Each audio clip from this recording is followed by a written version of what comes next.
నమస్కారం. అమృతం కార్యక్రమానికి స్వాగతం. ఎలా ఉన్నారు అందరూ?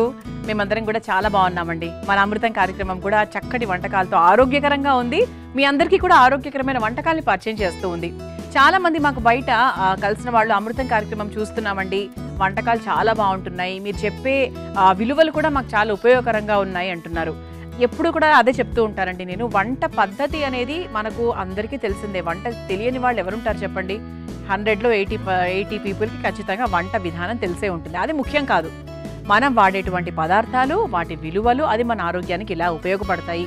ఇది చెప్పడం అనేది మా అమృతం యొక్క ముఖ్య ఉద్దేశం. కాబట్టి వాటిని ఎక్కువగా ప్రొజెక్ట్ చేసే పనిలో ఉంటాం అనమాట మేము. అలాగే అందరికీ నచ్చుతోందని అనుకుంటున్నాము, అందరికీ నచ్చుతున్నాయి కూడా. అందరికీ చాలా చాలా థ్యాంక్స్ అనమాట. ఇలాగే మా అమృతం కార్యక్రమాన్ని చూస్తూ ఉండండి, చక్కగా వంటలు తయారు చేస్తూ ఉండండి, ఆరోగ్యకరంగా ఉండండి, ఆనందంగా ఉండండి. మనం ఆనందంగా ఉంటే అండి మనసులోంచి మెంటల్ హెల్త్ అంటాం కదా, మనం ఆనందంగా ఉంటే ఆటోమేటిక్గా హెల్త్ అదే వచ్చేస్తూ ఉంటుంది. మనం ఇంటర్నల్గా ఆనందంగా లేకపోతే ఏవి చేయలేం. కాబట్టి చక్కగా హ్యాపీగా ఉందాము, హెల్తీగా ఉందాం. మరి అందులో భాగంగా ఈరోజు నేను పరిచయం చేయబోయే మొదటి వంట పేరేంటో తెలుసా? మన అమృతంలో కొబ్బరి మామిడి రెడ్ రైస్ పోహా. ఎంత పెద్దగా ఉందంటే పేరు అనుకుంటున్నారా? ఏం లేదండి, కొబ్బరి అలాగే మామిడి ఈ రెండింటి కాంబినేషన్తో రెడ్ రైస్ను ఉపయోగిస్తూ, సాధారణంగా వైట్ రైస్ని చాలామంది ఉపయోగిస్తూ ఉంటారు, అలా కాకుండా రెడ్ రైస్తో కూడా తయారు చేయొచ్చు అనమాట. సో దాంతో పోహా ఎలా తయారు చేస్తారో చూద్దాం. మరి ముందుగా కావాల్సిన పదార్థాలు ఏంటో చూసేద్దాం. కొబ్బరి మామిడి రెడ్ రైస్ పోహా తయారు చేసుకోవడానికి కావాల్సిన పదార్థాలు: నూనె 2 టేబుల్ స్పూన్లు, ఆవాలు 1/2 టేబుల్ స్పూన్, నల్ల మినపప్పు 1/2 టేబుల్ స్పూన్, అల్లం తురుము 1/2 టేబుల్ స్పూన్, పసుపు 1/2 టేబుల్ స్పూన్, ఇంగువ తగినంత, పచ్చిమిరపకాయలు 4, కొబ్బరి ముక్కలు 1 కప్పు, మామిడి ముక్కలు 1 కప్పు, ఉప్పు తగినంత, రెడ్ రైస్ పోహా 1 కప్పు. కొబ్బరి మామిడి రెడ్ రైస్ పోహా తయారు చేసుకోవడానికి కావాల్సిన పదార్థాలన్నీ కూడా రెడీగా ఉన్నాయి. అయితే దీనికోసం మనం ముందుగా బయట నుంచి తెచ్చుకోవాల్సినవి ఏంటి అంటే రెడ్ రైస్ పోహా అండి. ఇది హ్యాపీగా బయట దొరుకుతుంది, ఆర్గానిక్లో ఉంటుంది, మామూలు దాంట్లో కూడా ఉంటుంది, ఏదైనా కూడా తీసుకోవచ్చు, ఇబ్బంది ఏం లేదు. అలా మనకు రెడ్ రైస్ పోహా సాధారణంగా మనము అటుకులు మామూలుగా వైట్ పోహాతో చేసుకుంటూ ఉంటాం కదా, అలా కాకుండా రెడ్ రైస్ పోహాతో కూడా చాలా చాలా టేస్టీగా ఉంటుంది. మరి ఈ రకమైన ఈ మామిడి అలాగే కొబ్బరి కాంబినేషన్లో ఏంటి అంటే రుచి అయితే చాలా బాగుంటుంది. ఇక విలువల గురించి చెప్పాలి అంటే రెడ్ రైస్ గురించి ముఖ్యంగా మాట్లాడుకోవాలండి. రెడ్ రైస్లో మనకు అధికంగా ఫైబర్ ఉంటుంది, అందుకు డైజెషన్కి చాలా బాగా సహాయపడుతుంది. అంతేకాకుండా ఇందులో యాంటీ ఆక్సిడెంట్స్ ఉంటాయి, యాంటీ ఇన్ఫ్లమేటరీగా కూడా చాలా బాగా పనిచేస్తుంది. తద్వారా ఏంటి అంటే రోగనిరోధక శక్తి కూడా చాలా బాగా పెరుగుతుంది. అంతేకాకుండా ఇందులో మ్యాంగనీస్, మెగ్నీషియము, కాల్షియము, సెలీనియము ఇవన్నీ కూడా చాలా అధికంగా ఉంటాయి. అలాగే బోన్స్ కూడా చాలా మంచిది. అంటే కాల్షియం అధికంగా ఉంది కాబట్టి ఆటోమేటిక్గా మనకు బోన్స్ స్ట్రెంథనింగ్ చేసే విషయంలో కూడా చాలా బాగా సహాయపడుతుంది. అండ్ అంతేకాకుండా ఇది ఓవరాల్గా మనకి ఎనర్జీని ఇవ్వడానికి ఫైబర్ ఉంది కాబట్టి తొందరగా ఎనర్జీ డ్రాప్ అవ్వదు. మనం చాలాసేపటి వరకు మనం ఇది తీసుకున్నట్టయితే చాలాసేపటి వరకు చాలా యాక్టివ్గానే ఉంటాం అనమాట.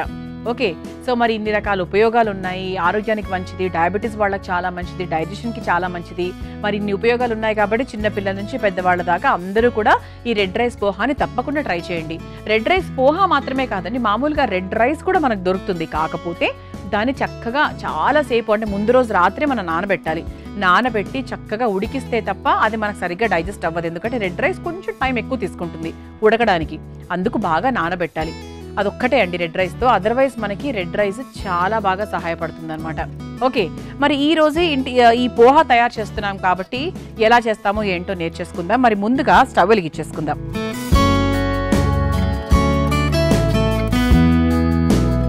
అంతేకాకుండా బేసిక్గా మనకు ఈ రెడ్ రైస్లో అలర్జీ కంటెంట్ బాగా అంటే తగ్గించే కంటెంట్ ఎక్కువగా ఉంటుంది.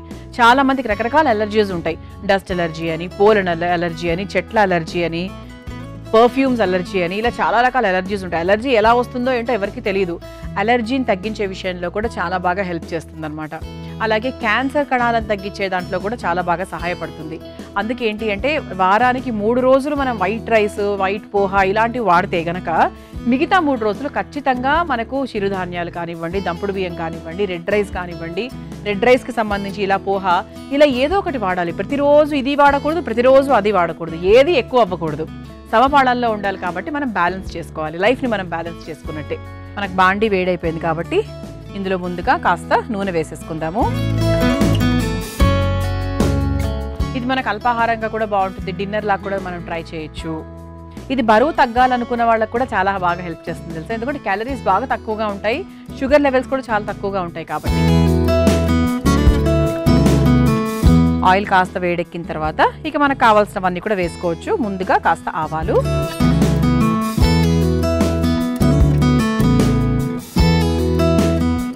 ఆవాలు కొంచెం చిటపటలాడిన తర్వాత నల్ల మినపప్పు, సన్న మినపప్పు, హాఫ్ మినపప్పు మాత్రమే వేస్తున్నా, గుండు వేయట్లేదు. నల్ల మినపప్పు, పోపు మినపప్పు ఉంటుంది కదా, అది వేసేస్తున్నాం. ఇది ఒక్కసారి మనం ఫ్రై చేసేసుకుందాం.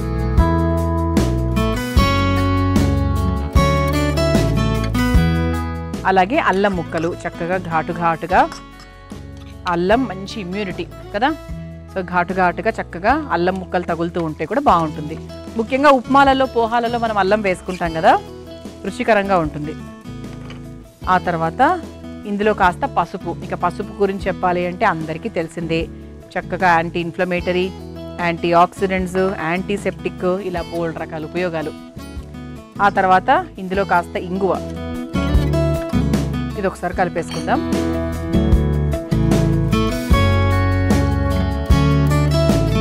ఆ తర్వాత పచ్చిమిరపకాయలు,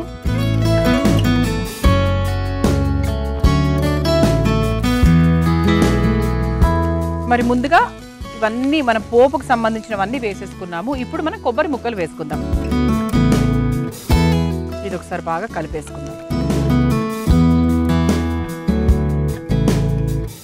మీరు కొబ్బరిని చక్కగా తురుములాగా వేసుకోవాలి అంటే కూడా వేసుకోవచ్చు. ఆ తర్వాత మామిడి ముక్కలు కూడా వేసుకుందాం. సన్నగా తరుక్కున్నటువంటి మామిడి ముక్కలు, అంటే టేస్ట్కి సరిపడా వేసుకోవాలి. ఇది మరీ మనకు పులుపు ఎక్కువగా ఉందనుకోండి, కాలానికి తగ్గట్టుగా, పులుపు బాగా ఉంది అనిపిస్తే కనుక కొంచెం చూసుకొని వేసుకోండి, లేకపోతే ఓవర్ పులుపు అయిపోతుంది. లేదు కొంచెం పులుపు మామూలుగానే ఉంది పర్వాలేదు అనుకుంటే కొంచెం ఎక్కువ వేసేసుకోవచ్చు. ఇది ఒకసారి కలిపేసుకుందాం బాగా. ఇందులో కొంచెం ఉప్పు వేసుకుందాం. పచ్చిమిరపకాయల ద్వారానే మనం కారం వేస్తున్నాం, ఇంకేం వేరే అది ఇతర కారాలు ఏం వేయట్లేదు. ఇది మనకు డయాబెటీస్ ఉన్న వాళ్ళు చెప్పాను కదా, మనకు షుగర్ కంటెంట్ బాగా తక్కువగా ఉంటుంది కాబట్టి పెద్దవాళ్లకు చాలా బాగా హెల్ప్ చేస్తుంది. ఇవన్నీ లేకపోయినా కూడా సాధారణంగా కూడా మనం రెడ్ రైస్ పోహాని మామూలుగా మన పద్ధతిలో జనరల్గా పోపు వేసుకొని, పోహా వేసుకొని, పచ్చిమిరపకాయలు, కొత్తిమీర, కరివేపాకు ఇవన్నీ కూడా వేసుకుంటాం కదా, మీరు అలాగైనా కూడా చేసుకోవచ్చు. కాకపోతే ఈరోజు మనకు మామిడి అలాగే కొబ్బరి ఈ రెండు కూడా ఆరోగ్యానికి మంచిది, గుండెకి మంచిది, అలాగే మామిడి కూడా మంచి వైటమిన్ సి, ఆరోగ్యానికి కూడా మంచిది. కాబట్టి ఇప్పటి వాతావరణంలో ఖచ్చితంగా మన వైటమిన్ సి అనేది మన శరీరానికి ఎంత ఎక్కువగా ఇస్తే అంత ఇమ్యూనిటీ లెవెల్ ఎక్కువగా ఉంటుంది.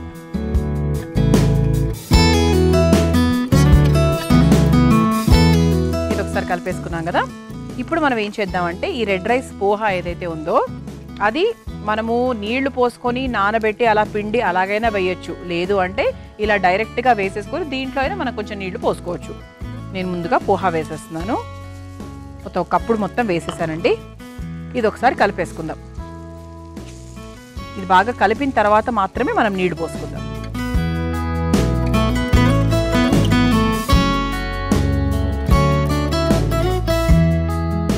ఇది ఒకసారి బాగా కలిపేసుకున్నాం కదా. మనకు చుడువా తయారు చేసుకునేటప్పుడు రెడ్ రైస్తో ట్రై చేయండి, రెడ్ రైస్ పోహాతో. సాధారణంగా మనం ప్రయాణాలకు అది వెళ్ళేటప్పుడు చుడువా అది తీసుకెళ్తూ ఉంటాం కదా, వైట్ పోహాతోనే చేసుకుంటూ ఉంటాం మామూలు అటుకులతో. ఈసారి రెడ్ పోహాతో కూడా ట్రై చేయండి, బాగుంటుంది. ఇది ఒకసారి కలిపేసుకున్నాం కాబట్టి కొంచెం నీళ్లు పోసుకుందాం. మరి ఎక్కువ నీళ్లు కూడా పోసుకోకూడదండి, మనకు పోహా మరీ ముద్దగా ఉంటే బాగోదు కాబట్టి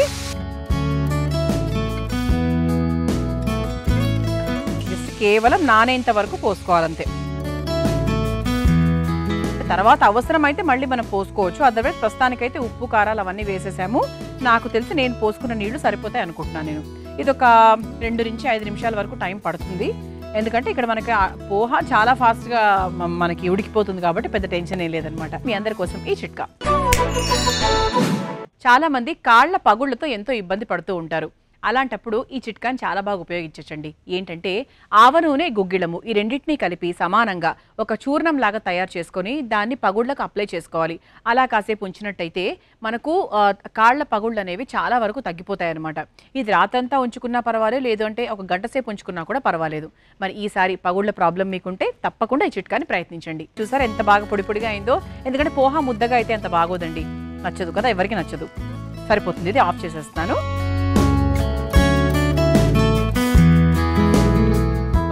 బౌల్లోకి తీసేసుకుందాం.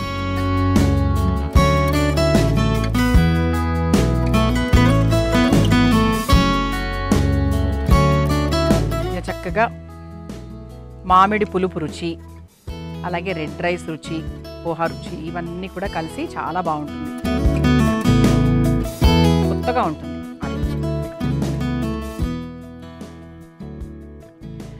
ఇలా వేడివేడిగా ఆరోగ్యకరమైన కొబ్బరి మామిడి రెడ్ రైస్ పోహా తయారైపోయింది. మీరు తయారు చేసుకోవాలనుకుంటే కావాల్సిన పదార్థాలు, తయారు చేసుకున్న విధానం మరొకసారి చూసేయండి.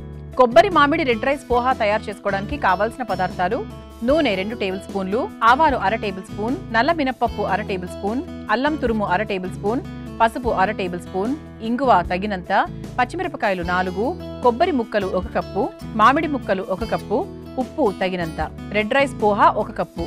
కొబ్బరి మామిడి రెడ్ రైస్ పోహా తయారు చేసుకునే విధానం: ముందుగా స్టవ్ వెలిగించి బాండీలో నూనె వేసి వేడైన తర్వాత అందులో ఆవాలు, నల్ల మినపప్పు, తరిగిన అల్లం, పసుపు, ఇంగువ, తరిగిన పచ్చిమిరపకాయలు, కొబ్బరి ముక్కలు, మామిడి ముక్కలు, తగినంత ఉప్పు వేసి కొద్దిసేపు వేయించుకోవాలి.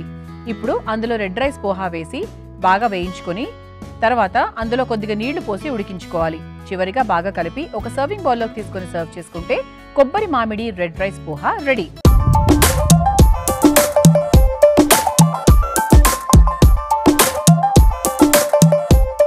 చూసారు కదా, కొబ్బరి మామిడి రెడ్ రైస్ పోహా ఎలా తయారు చేసుకోవాలో రుచి చూసి ఎలా ఉందో చెప్తాను.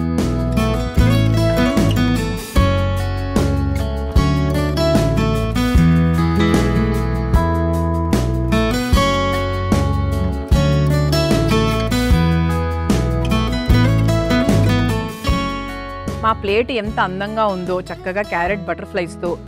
మన వంట కూడా అంతే రుచికరంగా ఉందండి. కారం కారంగా, పుల్ల పుల్లగా, మామిడి పులుపు ఎంత బాగా తెలుస్తుందో, చాలా బాగా తెలుస్తుంది. కొబ్బరి అంటారా, అది అఫ్కోర్స్ మనము నమిలి తింటూ ఉంటే తెలుస్తుంది ఆ రుచి. నేను కేవలం పోహా మాత్రమే తిన్నాను. భలే ఉందండి, అసలు చాలా బాగుంది. అంటే మనము అంటే పోహా చేసుకున్నప్పుడు పైనుంచి నిమ్మకాయ చల్లుకుంటాం కదా, అది అవసరం లేకుండా చక్కగా మనకి అందులో వేసాం కాబట్టి మామిడికాయ ముక్కలు, ఆ పులుపు అయితే ఎంత బాగుందో. అలాగే ఆరోగ్యానికి కూడా చాలా మంచిది కాబట్టి తప్పకుండా ఈసారి రెడ్ రైస్ పోహా తెచ్చుకోండి. ఈ విధంగా ప్రయత్నించండి. అమృతంలో నేను పరిచయం చేయబోయే రెండో వంట పేరేంటో తెలుసా? Quinoa cabbage tikki. మరి ముందుగా కావాల్సిన పదార్థాలు ఏంటో చూసేద్దాం. కీన్వా క్యాబేజ్ తిక్కి తయారు చేసుకోవడానికి కావాల్సిన పదార్థాలు: ఉడికించిన బంగాళదుంపలు 1 కప్పు, ఉడికించిన కీన్వా 1 కప్పు, క్యాబేజ్ తురుము 1 కప్పు, క్యారెట్ తురుము 1/2 కప్పు, అల్లం తురుము 1 tablespoon, chaat masala 1/2 tablespoon, ధనియాల పొడి 1 టేబుల్ స్పూన్, కారం 1 టేబుల్ స్పూన్, ఉప్పు తగినంత, వరిపిండి 1/2 కప్పు, కొత్తిమీర కొద్దిగా, నూనె 4 టేబుల్ స్పూన్లు. కీన్వా క్యాబేజ్ తిక్కి తయారు చేసుకోవడానికి కావాల్సిన పదార్థాలన్నీ కూడా రెడీగా ఉన్నాయి. మొదలు పెట్టేద్దాం. దీనికోసం మనం ముందుగా కీన్వాని ఉడికించుకొని పెట్టుకున్నాం. అలాగే బంగాళదుంపలు ఉడికించుకున్నాము, క్యారెట్ తురుముకున్నాము, అలాగే క్యాలీఫ్లవర్ తురిమేసుకున్నాం. అయితే ఇప్పుడు కీన్వా గురించి మాట్లాడుకోవాలి. మీరు దంపుడు బియ్యంతో పాటు మిల్లెట్స్ వీటితో పాటు కీన్వాని కూడా అలవాటు చేసుకునే ప్రయత్నం చేయొచ్చు. కాకపోతే కీన్వా కొంచెం కాస్ట్లీ, కొంచెం ఎక్స్పెన్సివ్ వీటితో పోల్చుకుంటే. సో ఏంటి అంటే కీన్వాలో మనకు ఫైబర్ ఎక్కువగా ఉంటుంది, ప్రోటీన్ ఎక్కువగా ఉంటుంది, తర్వాత డైజెషన్ చాలా ఫాస్ట్గా అయిపోతుందండి. ఎందుకంటే నేను కూడా చాలా రోజులు కీన్వా తిన్నాను. అసలు ఎంత తిన్నా కూడా అసలు తిన్నామా తినలేదా మనము అన్నంత లైట్గా ఉంటుందన్నమాట. అలాగే బరువు తగ్గడానికి కూడా చాలా బాగా హెల్ప్ చేస్తుంది. ఇందులో మనకి phosphorus, manganese, zinc, B6, copper, sodium ఇటువంటి మినరల్స్ అండ్ విటమిన్స్ అవన్నీ కూడా చాలా అధికంగా ఉంటాయి కీన్వాలో. అలాగే గుండె ఆరోగ్యానికి చాలా మంచిది తెలుసా. అందుకు పెద్దవాళ్ళు ఏంటి అంటే ఇంత కీన్వా తిన్నా కూడా వాళ్ళకు చాలా బాగుంటుంది. ముఖ్యంగా రాత్రిపూట తినండి ఎక్కువగా. అది అరిగే ప్రాబ్లం కూడా లేదు కాబట్టి మనం రాత్రిపూట డిన్నర్ లాగా ఒకళ్ళు చపాతీలు రోజు అవే కాకుండా ఇలా రాత్రిపూట డిన్నర్ లాగా తీసుకున్నట్టయితే కూడా మనకు చాలా బాగా హెల్ప్ చేస్తూ ఉంటుంది. పెరోటిన్ లెవెల్స్ ఎక్కువగా ఉంటాయి. మరి ఇంకెందుకు ఆలస్యం, మరి ఇంత చక్కటి కీన్వాని రోజు అని చెప్పనండి డెఫినెట్గా నేను, ఎందుకంటే అది కొంచెం ఎక్స్పెన్సివ్గా ఉంటుంది, అందరూ తీసుకునే అవకాశం ఉండకపోవచ్చు. కాబట్టి వారానికి 2 సార్లు ఖచ్చితంగా కీన్వాని తీసుకునే ప్రయత్నం చేయండి. మరి దాంతోపాటు మనం క్యారెట్ ఇవన్నీ కూడా మన ఇంట్లో ఉండే మసాలాస్ వేసుకొని ఈరోజు కీన్వా క్యాలీఫ్లవర్ తిక్కి తయారు చేసుకోబోతున్నాం. దానికోసం మరి ముందుగా మిక్సింగ్ బౌల్ తీసేసుకుందాము. ముందుగా ఉడికించుకొని పెట్టుకున్నటువంటి బంగాళదుంపలు. ఇది ఏంటి అంటే మనకు తిక్కీలు తయారు చేసుకోవడానికి ఒక బైండింగ్ లాగా కావాలి కదా, అంటే ఒక ఉండ కట్టుకోవడానికి సులువుగా ఉండాలి కాబట్టి దానికి తగ్గట్టుగా మనం బంగాళదుంపలు తీసుకుందాం. ముందుగా 3 తీసుకున్నానండి, అవసరమైతే ఇంకొంచెం యాడ్ చేసుకోవచ్చు. ఇది మనకు పిల్లలకు పెడితే చాలా చాలా ఇష్టపడతారు. సాధారణంగా కీన్వా తయారు చేసుకున్నాక కొంచెం మిగిలిపోతూ ఉంటుంది, కొంచెం ఒక ముద్దలాగా మిగిలిపోతుంది. అని ఏం చేయాలి? ఏమీ చేయకండి, మీరు బలవంతంగా కుక్కుకోకండి. దాన్ని ఈ విధంగా మీరు చేసే ప్రయత్నం చేయండి. దాంట్లో కాస్త బంగాళదుంప, క్యారెట్ అవన్నీ యాడ్ చేసుకుంటే మీకు చక్కగా సాయంత్రంకి ఒక చక్కటి స్నాక్ రెడీ అవుతుంది కదా. ఆ తర్వాత మనం కీన్వా వేసేసుకుందాం. ఇలా ఉంటుందండి కీన్వా, ఉడికించుకున్న కీన్వా. ఇలా ఒక 1/4 కప్పు కీన్వా తీసుకున్నాను. ఆ తర్వాత సన్నగా తరుక్కున్న క్యాబేజ్, ఆ తర్వాత తురుముకున్న క్యారెట్ తురుము, అవసరమైతే ఇంకొంచెం మనం వేసుకోవచ్చు. ఆ తర్వాత అల్లం తురుము, అన్ని తురిమిన వేస్తున్నాం ఎందుకు అంటే మనకు తిక్కీలలో కలిసిపోవడానికి, ముక్కలుగా కాకుండా. అల్లం తురుము కూడా కొంచెం వేసుకుందాం, మరి ఎక్కువ వేసుకుంటే ఓవర్ ఘాట్ అయిపోతుంది, సరిపోతుంది. ఆ తర్వాత కాస్త చాట్ మసాలా, ఇక మనకి ఇటువంటి తిక్కీలు అనగానే చాట్ మసాలా, ఆమ్చూర్ పొడి ఖచ్చితంగా వేసుకుంటాము. అలా కాస్త చాట్ మసాలా వేసుకుందాము. ఆ తర్వాత ధనియాల పొడి మనమే ఇంట్లో ఫ్రెష్గా తయారు చేసుకోవచ్చండి. కొంతమంది ధనియాల పొడి కూడా తెచ్చుకుంటారు బయట నుంచి, ఎందుకు అవసరమే లేదండి. 2 నిమిషాలండి ధనియాలు వేయించడానికి, కరెక్ట్గా 2 నిమిషాలు పడుతుంది. జీలకర్ర కూడా 2 నిమిషాలు, ధనియాలు కరెక్ట్గా 3 నిమిషాలు, అంతే. చాలా ఈజీగా అయిపోతుంది. మనం ఇంట్లో తయారు చేసుకుంటే వచ్చే సువాసన, ఆ తాజాతనము, ఆ క్వాలిటీ బయట డెఫినెట్గా రాదు. 100% ప్రిజర్వేటివ్స్ ఉంటాయి కాబట్టి మనం ఇంట్లోనే ఈ పొళ్ళన్నీ కూడా తయారు చేసుకోవచ్చు. మసాలా పొళ్ళు కూడా మనం ఇంట్లో తయారు చేసుకోవచ్చు. చక్కగా హోల్గా గరం మసాలా దినుసులన్నీ కూడా వేయించేసుకొని పొడి కొట్టుకున్నామంటే ఇలా చక్కగా కావాల్సిన వాటిల్లో వేసేసుకోవచ్చు. ఆ తర్వాత దీనికి కావాల్సినంత కారం కూడా వేసుకుందాం.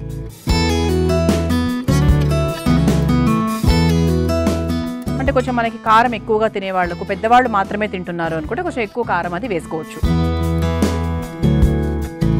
ఆ తర్వాత దానికి సరిపడా ఉప్పు. ఇప్పుడు మనం ఒకసారి కలుపుకున్న తర్వాత మనకి క్వాంటిటీ ప్రకారంగా వరిపిండి కూడా వేసుకుందాం. ఇందులో మనం శనగపిండి వాడట్లేదండి, వరిపిండి వాడుతున్నాము. ముందుగా కొంచెం ఒక 3 స్పూన్స్ వేసుకున్నాక మన పిండి అంతా కలుపుకున్న తర్వాత మనకు చిన్న క్లారిటీ వస్తుంది. మనకి ఎంత కావాలి, మనకి ఇంకా ఎంత అవసరము, లేదా సరిపోయిందా, దాన్ని బట్టి ఇక మనం వేసుకోవాల్సిన అవసరం ఉందా లేదా డిసైడ్ చేసుకోవచ్చు. ఆ తర్వాత చివరిగా కాస్త కొత్తిమీర. ఇది ఒకసారి బాగా కలిపేసుకుందాం. నాకు తెలిసి ఖచ్చితంగా కొంచెం నీళ్ళు ఏమైనా పడతాయేమో అనిపిస్తుంది, చూద్దాం. బంగాళదుంప మనకు ప్రాపర్గా చక్కగా ఉడికిందనుకోండి, దాంతో వచ్చేటువంటి బైండింగ్ సరిపోతుంది. లేదు అంటే కొంచెం మనకు ఒక 3-4 స్పూన్స్ ఆఫ్ నూనె వేసుకుంటే సరిపోతుంది. కానీ నాకు తెలిసి నా ఈ మిశ్రమంలో అయితే అవసరం లేదేమో అని అనిపిస్తుంది నాకు. జస్ట్ చూద్దాం ఒకసారి. పిండి అంతా కూడా కరెక్ట్గానే వేసుకున్నా అనిపిస్తుంది. ఇవన్నీ కూడా ఈరోజు నేను వాడేటువంటి పదార్థాలన్నీ కూడా మన ఇంట్లో ఉండేవే అండి. కీన్వా అయితే ఉండకపోవచ్చు, కొందరి ఇళ్లలో ఉండకపోవచ్చు. కానీ ఈ మధ్యకాలం అందరూ హెల్త్ కాన్షియస్ అయిపోయారండి. ఆరోగ్యం పట్ల చాలా చాలా చాలా అవగాహన పెరిగిపోయింది. వాళ్ళు చాలా జాగ్రత్తలు పాటిస్తున్నారు కాబట్టి కీన్వా ఉండే అవకాశం కూడా ఉండొచ్చు. నాకు తెలిసి బాగానే కలిపేసుకున్నానండి. నాకు మళ్ళీ నీళ్లు పోయాల్సిన అవసరం అయితే అస్సలు లేదు. పిండి కలపాల్సిన అవసరం కూడా లేదేమో అని అనిపిస్తుంది నాకు. సరిపోయింది కరెక్ట్గా. అయితే ఇప్పుడు ఏం చేద్దామంటే ఇది మనకు షాలో ఫ్రై, తక్కువ నూనెతోనే మనం చేసేసుకుంటున్నాం కాబట్టి స్టవ్ వెలిగించేసుకుందాం.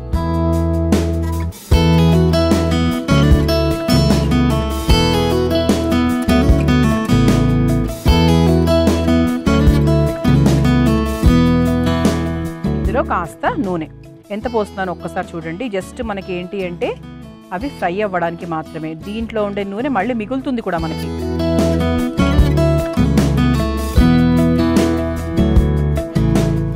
ఇలా మన ఇంట్లో పెనాలు ఉంటాయి కాబట్టి ఇలా చక్కగా పెనం పెట్టేసుకొని కాస్త నూనె వేసేసుకొని మనకి ఏంటంటే అటు ఇటుగా మనకు ఫ్రై అవ్వడానికి మీరు మూత పెట్టి కూడా చేసుకోవచ్చు. అది ఇంకా ఈజీగా అయిపోతుంది, ఫాస్ట్గా అయిపోతుంది. కాకపోతే మనకి ఇందులో ఉండేవన్నీ కూడా మనకు ఆల్రెడీ ఉడికిపోయినవే. బంగాళదుంపలు ముఖ్యంగా అదొకటే కదా, కీన్వా ఉడికిపోయింది, బంగాళదుంప ఉడికిపోయింది, ఇంకా అసలు ఇంకా పెద్ద టెన్షన్ ఏం లేదు. చక్కగా ఫ్రై అయితే సరిపోతుంది. ఇది వేడయ్యేలోపు మనం ఇక తిక్కీలు మనందరికీ తెలుసు, చక్కగా ఇలా చేతికి నూనె రాసుకొని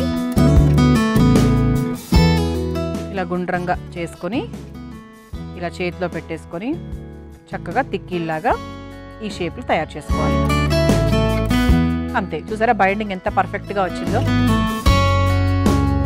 నూనె ఇంకొంచెం వేడి ఎక్కాలి, బట్ ఈలోపు పర్వాలేదు, మనం వేసేసుకోవచ్చు. ఇదే అంటే మనం ఏమి అప్పడాలు అది చేయట్లేదు కదా, కొంచెం వేడెక్కిపోయింది కాబట్టి సరిపోతుంది. అది స్లోగా వేగుతూ ఉంటుంది. సిమ్లోనే చేసుకోవాలండి ఇవన్నీ కూడా, ఎందుకంటే హైలో పెట్టుకుంటే మాడిపోతాయి. లోపలంతా పచ్చిగా ఉంటుంది, కాస్త పైనంతా కూడా కలర్ వచ్చేస్తుంది. సో అలా కాకుండా కొంచెం చూసుకొని మనము లో ఫ్లేమ్లో పెట్టుకొని చేసుకోవాలి. మీరు కావాలంటే మీకు ఇష్టమైన షేప్లో తయారు చేసుకోవచ్చండి. మీరు బుల్లెట్స్ షేప్లో కూడా, అంటే ఫర్ ఎగ్జాంపుల్ ఇలా ఉందనుకోండి, ఇలా బుల్లెట్ షేప్లో అయినా కూడా తయారు చేసుకోవచ్చు. అంటే మన చీజ్ రోల్స్ చేసుకుంటాం కదా, ఆ టైప్లో, ఈ టైప్లో అయినా ఈ టైప్లో అయినా చేసుకోవచ్చు. లేదు అంటే తిక్కీలాగా కూడా చేసుకోవచ్చు. అది మన ఇష్టం. అంటే పిల్లలకి ఎలాగైతే ఇంట్రెస్టింగ్గా వాళ్ళు తింటారో ఆ విధంగా మీరు ఏ విధంగా అయినా కూడా చేసుకోవచ్చు. దీనికి పలానా షేప్లోనే రుచి వస్తుంది అనేది ఏం లేదు కాబట్టి హాయిగా మీకు కావాల్సిన మీ పిల్లలకి ఇష్టమైనటువంటి షేప్ ఏదైనా సరే హ్యాపీగా ట్రై చేయొచ్చు. ఇది బాగా సిమ్లో పెట్టుకోవాలండి. సిమ్లో పెట్టుకొని ఒక వైపు అంతా మనకు వేగిన తర్వాత మనం ఇంకో వైపు తిప్పుకోవాలన్నమాట. మీ అందరి కోసం ఈ చిట్కా. బియ్యం నిల్వ ఉంచే డబ్బాలో త్వరగా పురుగులు పట్టే అవకాశం ఉంటుంది. అలా పట్టకుండా ఉండాలి అంటే ఎండిపోయిన పుదీనా ఆకుల్ని ఒక పొడిలాగా తయారు చేసుకొని ఆ బియ్యం డబ్బాలో వేయాలి. అప్పుడు బియ్యంలో పురుగులు పట్టకుండా ఉంటుంది, అలాగే మంచి సువాసన కూడా వస్తుంది. ఈసారి ఈ చిట్కాని ప్రయత్నించండి. అటు ఇటు ఫ్రై చేసేసుకున్నాము. చాలా బాగా అయిందండి. ఇలా చక్కగా దూరగా వేగిపోయింది కాబట్టి ఇక మనము ఆఫ్ చేసేసుకొని ఒక సర్వింగ్ ప్లేట్లోకి తీసేసుకుందాం. మన సర్వింగ్ ప్లేట్ కూడా ఎంత అందంగా ఉందో చూసారా, క్యారెట్ ఫ్లవర్స్ తర్వాత డ్రాగన్ ఫ్రూట్ ఫ్లవర్స్ అన్నమాట.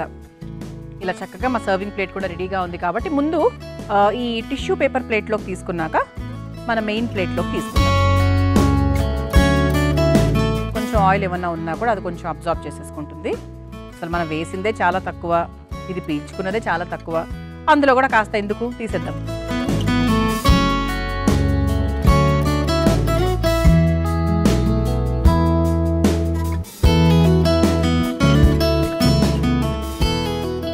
ట్యాప్ చేసేసుకుంటే కొంచెం ఎక్సెస్ ఆయిల్ ఏమైనా ఉంటే కూడా వెళ్ళిపోతుంది. అలా తయారైన టిక్కీలను చక్కగా ఒక ప్లేట్లోకి తీసేసుకుందాం.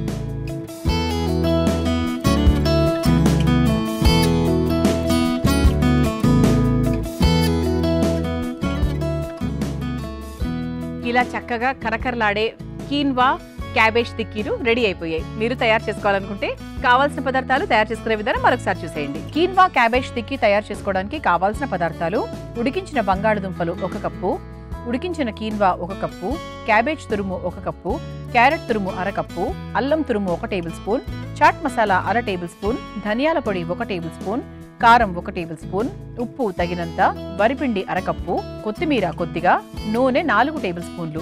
కీన్వా క్యాబేజ్ టిక్కీ తయారు చేసుకునే విధానం: ముందుగా ఒక మిక్సింగ్ బౌల్లో ఉడికించిన బంగాళదుంపలు, ఉడికించిన కీన్వా, క్యాబేజ్ తురుము, క్యారెట్ తురుము, అల్లం తురుము, చాట్ మసాలా, కాస్త ధనియాల పొడి, కారం, సరిపడా ఉప్పు, కాస్త వరిపిండి, కొంచెం కొత్తిమీర వేసి ఒక ముద్దలాగా కలుపుకోవాలి. ఇప్పుడు స్టవ్ వెలిగించి తవ్వ మీద నూనె వేసి వేడి చేసుకున్న తర్వాత కలిపెట్టుకున్న ముద్దను చేతికి నూనె రాసుకొని టిక్కీల్లాగా ఒత్తుకొని తవా మీద వేసి 2 వైపులా కాల్చుకొని ఒక సర్వింగ్ ప్లేట్లోకి తీసుకొని సర్వ్ చేసుకుంటే కీన్వా క్యాబేజ్ టిక్కీ రెడీ.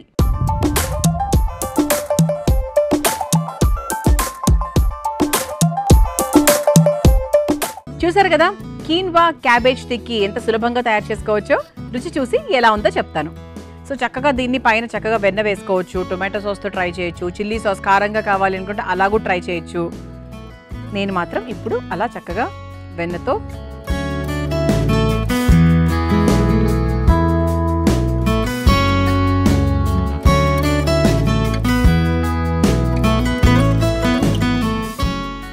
చాలా బాగుందండి. క్యాబేజ్ రుచి చాలా బాగా తెలుస్తుంది. కీన్వా అంటే అఫ్ కోర్స్ దానికంటూ ప్రత్యేకంగా ఏ రుచి ఉండదు కాబట్టి పెద్దగా ఏం తెలియట్లేదు. సో మీరు హ్యాపీగా వేసేయచ్చు. అలాగే కారం కారంగా ఉంది, కరకరలాడుతూ ఉంది. అంటే మనం వరిపిండి వేసాం కదా కాస్త, సో అందుకు కాస్త కరకరలాడుతూ ఉంది. చాలా బాగుంది. కారము కాస్త చాట్ మసాలా అది వేసాం కాబట్టి భలే ఉందండి. సాయంత్రం పూట తిన్నారంటే అద్భుతంగా ఉంటుంది. తప్పకుండా ఈరోజు నేను మీకు పరిచయం చేసిన 2 వంటకాలు మీరు కూడా ప్రయత్నించండి, హాయిగా ఎంజాయ్ చేయండి. రేపటి అమృతం కార్యక్రమంలో మరో 2 చక్కటి వంటకాలతో మళ్ళీ కలుసుకుందాం. అంతవరకు సెలవు, నమస్కారం. ఈ కార్యక్రమాన్ని తిరిగి చూడాలనుకుంటే www.youtube.com/ETV Life Spiritual లో చూడవచ్చు.